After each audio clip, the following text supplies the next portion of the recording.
या देवी सर्वभूतेषु मां शक्तिरूपेण संस्थिता नमस्तस्यै नमस्तस्यै नमस्तस्यै नमो नमः। ओम नमः शिवाय। माता त्रिपुर सुंदरी, तुम भक्तजनों की मनोवांछा पूर्ण करने वाली कल्पलता हो। माँ, ये पादुका आदर पूर्वक तुम्हारे श्री चरणों में समर्पित है। इसे ग्रहण करो। यह उत्तम चंदन और कुमकुम से मिली हुई लाल जल की धारा से धोई गई है।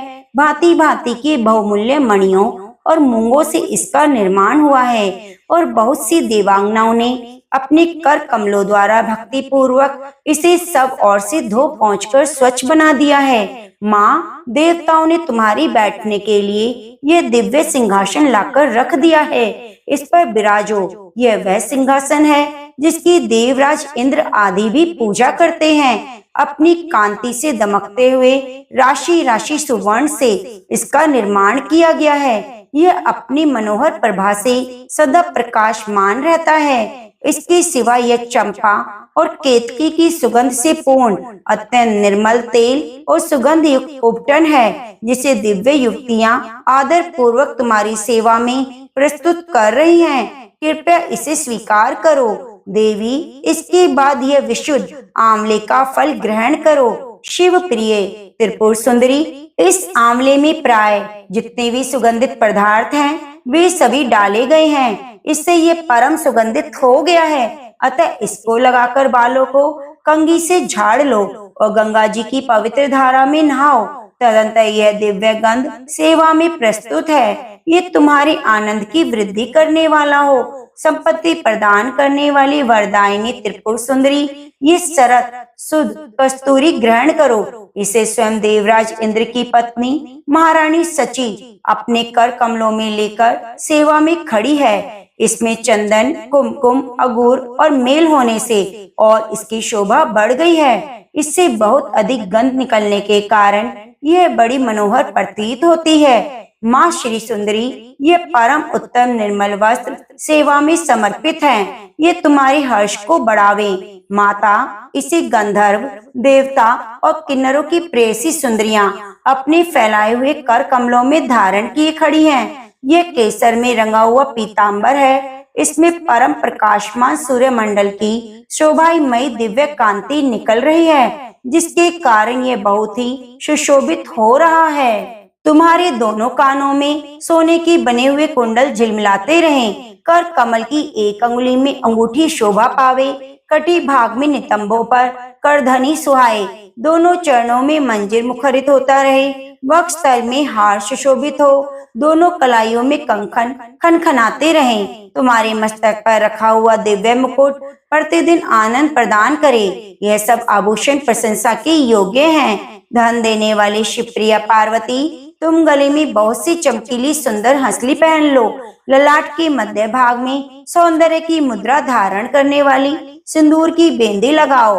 अत्यंत सुंदर पद्म पत्र की शोभा को तिरस्कृत करने वाले नेत्रों में ये काजल भी लगा लो। यह काजल दिव्य औषधियों से तैयार किया गया है। पापों का नाश करने वाली संपत्ति दायिनी त्रिपुर सुंदरी, अपने मुख की शोभा निहारने के लिए यह दर्पण ग्रहण करो। इसे साक्षात रति रानी अपने कर कमलों में लेकर सेवा में उपस्थित है। इस दर्पण के चारों ओर मूंगे जड़े हैं। प्रचंड वेग से घूमने वाले मंद्राचल की मथनी से जब क्षीर समुद्र में मथा गया था, उस समय यह दर्पण उसी से प्रकट हुआ था। यह चंद्रमा की किरणों के समान उज्जवल है। भगवान शंकर की धर्मपत्नी पार्वती देवी देवांगनाओं के मस्तक पर रखे हुए बहुमूल्य रत्नमय कलशों द्वारा शीघ्रता पूर्वक दिया जाने वाला यह निर्मल जल ग्रहण करो। इसे चंपा और गुलाल आदि सुगंधित द्रव्यों से सुभाषित किया गया है और ये कस्तूरी रस, चंदन, अगूर और सुधा की धारा से अपलावित है। मैं कहार, उत्पल, नागकेशर, कमल, मालती, मल्लिका, कुमुद, केतकी और लाल कनेर आदि फूलों से सुगंधित पुष्प मालाओं से और नाना प्रकार के रसों की धारा से लाल कमल के भीतर निवास करने वाली श्री चंडिका देवी की पूजा करती हूँ। श्री चंडिका देवी देव बंधुओं के द्वारा तैयार किया हुआ ये दिव्य धूप तुम्हारी प्रसन्नता बढ़ाने वाला हो। यह धूप रतन में पात्र में जो सुगंध का निवास स्थान है रखा हुआ है, यह तुम्हें संतोष प्रदान करे।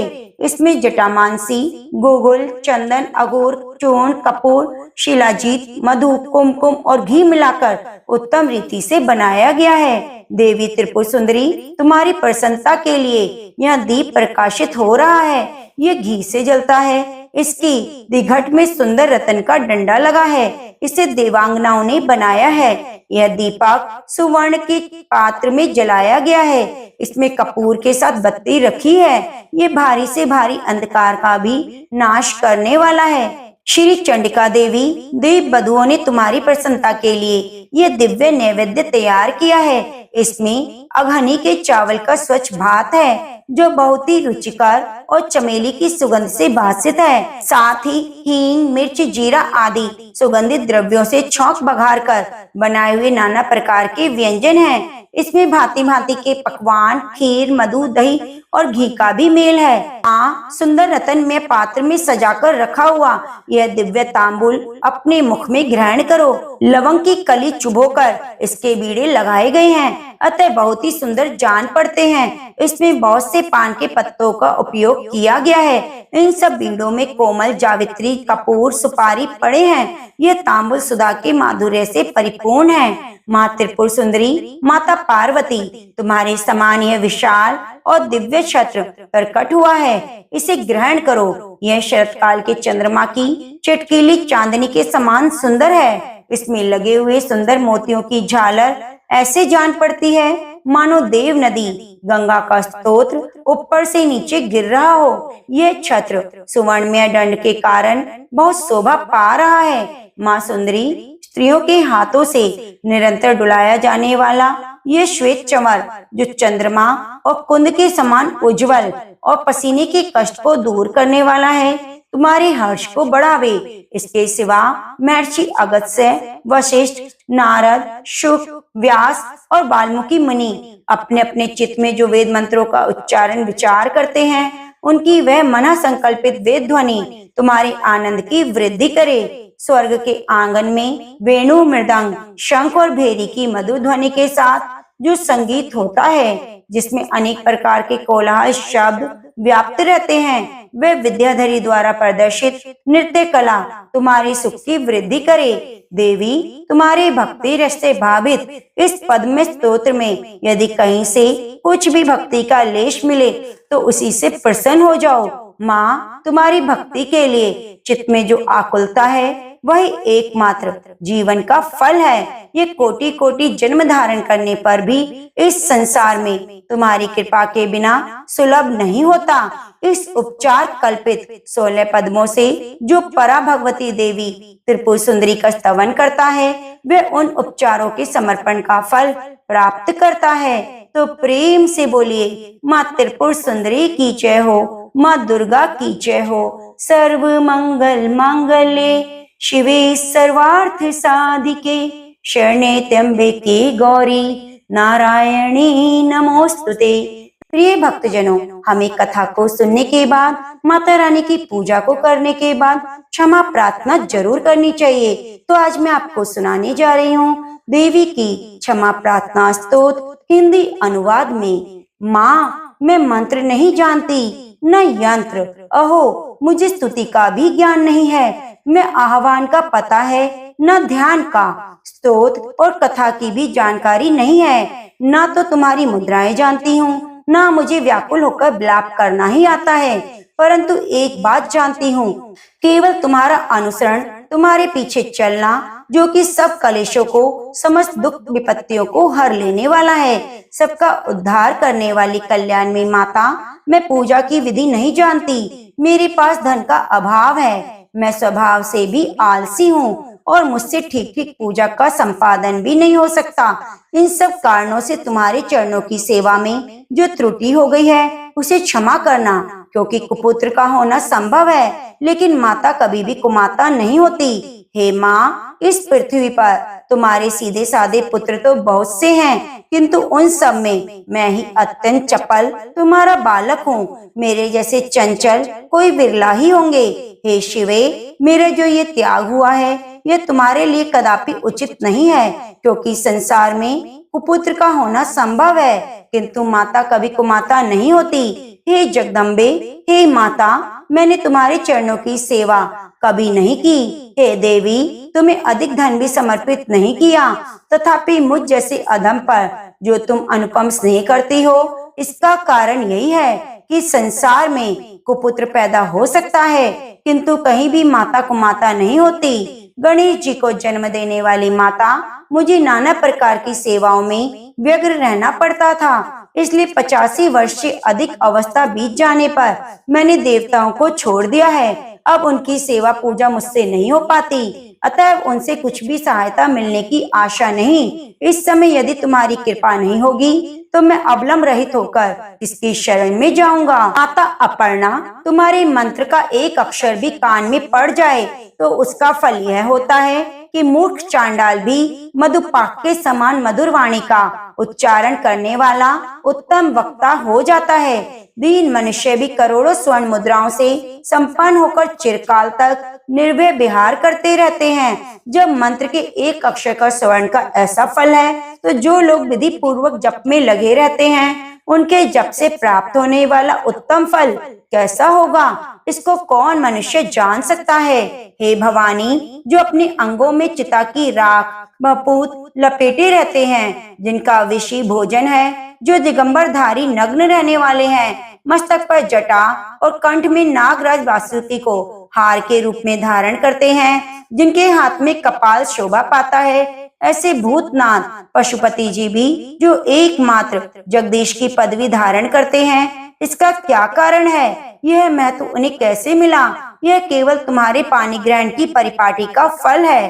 तुम्हारे साथ विवाह होने से उनका महत्व बढ़ गया। मुख में चंद्रमा की शोभा धारण करने वाली माँ, मुझे मोक्ष की इच्छा नहीं, संसार के वैभव की अभिलाषा नहीं, न विज्ञान की अपेक्षा है, न सुख की आकांक्षा। अतः तुमसे मेरी यही याचना है कि मेरा जन्म मृडानी, रुद्राणी, शिव, शिव भवानी इन नामों का जप करते हुए बीते। माँ श्यामा, नाना प्रकार की पूजन सामग्रियों से कभी विधि पूर्वक तुम्हारी आराधना मुझसे ना हो सकी। सदा कठोर भाव का चिंतन करने वाली मेरी वाणी ने कौन सा अपराध नहीं किया, फिर भी तुम स्वयं ही प्रयत्न करके मुझ अनाथ पर जो किंचित कृपा दृष्टि रखती हो। हे माँ, यह तुम्हारे योग्य है। तुम्हारी जैसी दयामयी माता ही मेरे जैसे कुपुत्र को भी आश्रय दे सकती है। माता दुर्गे, करुणा सिंधु महेश्वरी, मैं विपत्तियों में फंसकर आज जो तुम्हारा स्मरण करता हूँ, इसे मेरी शक्ति ना मान लेना, क्योंकि भूख प्यास से पीड़ित बालक माता का ही स्मरण करते हैं। हे जगदम्बे, मुझ पर जो तुम्हारी पूर्ण कृपा बनी हुई है, इसमें आश्चर्य की कौन सी बात है। पुत्र अपराध पर अपराध क्यों ना करता जाए, फिर भी माता उसकी उपेक्षा नहीं करती। हे महादेवी, मेरे समान कोई पातकी नहीं, तुम्हारे समान कोई दूसरा पाप हारिणी नहीं। ऐसा जानकर जो उचित जान पड़े वह करो। माता, मेरे द्वारा किए हुए जप को ग्रहण करो। परमेश्वरी, मेरे द्वारा दिन रात सहस्त्रों अपराध होते रहते हैं, यह मेरा दास है। यूँ समझकर मेरे उन अपराधों को तुम कृपा पूर्वक क्षमा करो। परमेश्वरी, मैं आह्वान नहीं जानती, विसर्जन करना नहीं जानती, पूजा करने का ढंग भी नहीं जानती, क्षमा करो देवी सुरेश्वरी। मैंने जो मंत्रहीन, क्रियाहीन, भक्तिहीन पूजन किया है, वह सब आपकी कृपा से पूर्ण हो। सैकड़ों अपराध करके भी जो तुम्हारी शरण में जा जगदम्बा कहकर पुकारता है, उसे वह गति प्राप्त होती है जो ब्रह्मादि देवताओं के लिए भी सुलभ नहीं। हे जगदम्बिके, मैं अपराधी हूँ, किंतु तुम्हारी शरण में आई हूँ। इस समय दया का पात्र हूँ, तुम जैसा चाहो वैसा करो देवी। परमेश्वरी, अज्ञान से, भूल से, बुद्धि भ्रांत होने के कारण मैंने जो न्यूनता अधिकता कर दी है, उसे क्षमा करो। प्रसन्न हो देवी सच्चिदानंद स्वरूपा परमेश्वरी। जगन माता कामेश्वरी, तुम प्रेम पूर्वक मेरी यह पूजा स्वीकार करो। मुझ पर प्रसन्न रहो देवी सुरेश्वरी। तुम गोपनीय से भी गोपनीय वस्तु की रक्षा करने वाली हो। मेरे निवेदन किए हुए इस जप को ग्रहण करो। तुम्हारी कृपा से मुझे सिद्धि प्राप्त हो। ओम दुम दुर्गाई नमः। जय माता दी। प्रिय भक्तजनों, आप कथा को लाइक करके कमेंट बॉक्स में जय माता दी लिखना ना भूलें।